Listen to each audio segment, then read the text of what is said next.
Gideon tests God. Again the Israelites did evil in the eyes of the Lord, and for 7 years he gave them into the hands of the Midianites. Because the power of Midian was so oppressive, the Israelites prepared shelters for themselves in mountain clefts, caves, and strongholds. Whenever the Israelites planted their crops, the Midianites, Amalekites, and other eastern peoples invaded the country.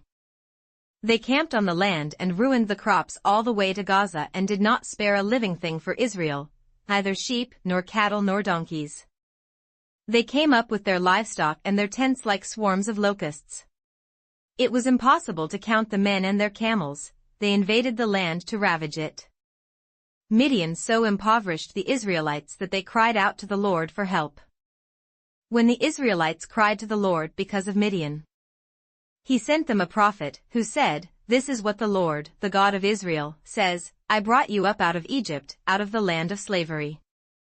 I snatched you from the power of Egypt and from the hand of all your oppressors.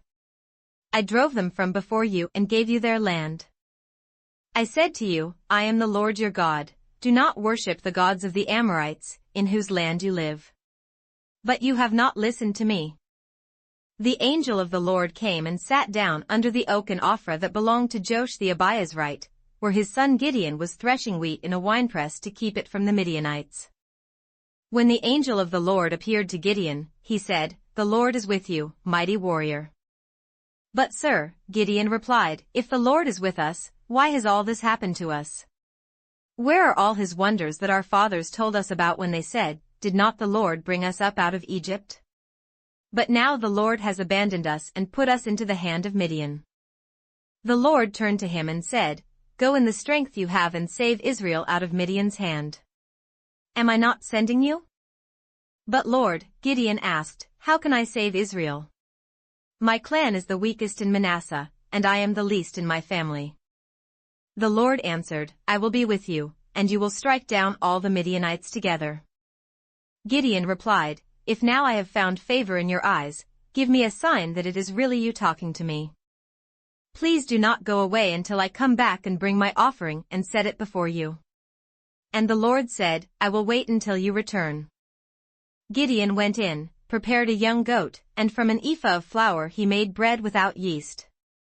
Putting the meat in a basket and its broth in a pot, he brought them out and offered them to him under the oak. The angel of God said to him, "Take the meat and the unleavened bread, place them on this rock, and pour out the broth." And Gideon did so. With the tip of the staff that was in his hand, the angel of the Lord touched the meat and the unleavened bread. Fire flared from the rock, consuming the meat and the bread. And the angel of the Lord disappeared. When Gideon realized that it was the angel of the Lord, he exclaimed, "Ah, sovereign Lord! I have seen the angel of the Lord face to face." But the Lord said to him, "Peace. Do not be afraid. You are not going to die." So Gideon built an altar to the Lord there and called it "The Lord is Peace." To this day it stands in Ophrah of the Abiezrites. That same night the Lord said to him, "Take the second bull from your father's herd, the one 7 years old. Tear down your father's altar to Baal and cut down the Asherah pole beside it. Then build a proper kind of altar to the Lord your God on the top of this height. Using the wood of the Asherah pole that you cut down, offer the second bull as a burnt offering." So Gideon took 10 of his servants and did as the Lord told him. But because he was afraid of his family and the men of the town, he did it at night rather than in the daytime. In the morning when the men of the town got up, there was Baal's altar, demolished, with the Asherah pole beside it cut down and the second bull sacrificed on the newly built altar. They asked each other, "Who did this?"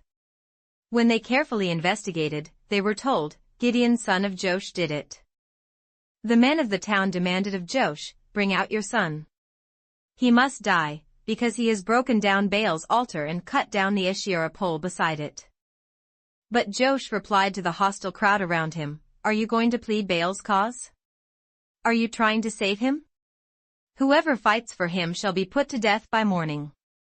If Baal really is a god, he can defend himself when someone breaks down his altar." So that day they called Gideon Jerubbaal, saying, "Let Baal contend with him, because he broke down Baal's altar."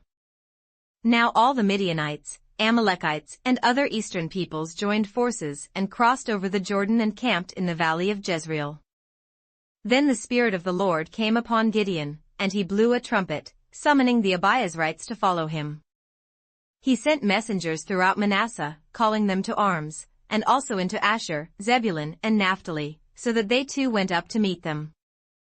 Gideon said to God, "If you will save Israel by my hand as you have promised, look, I will place a wool fleece on the threshing floor.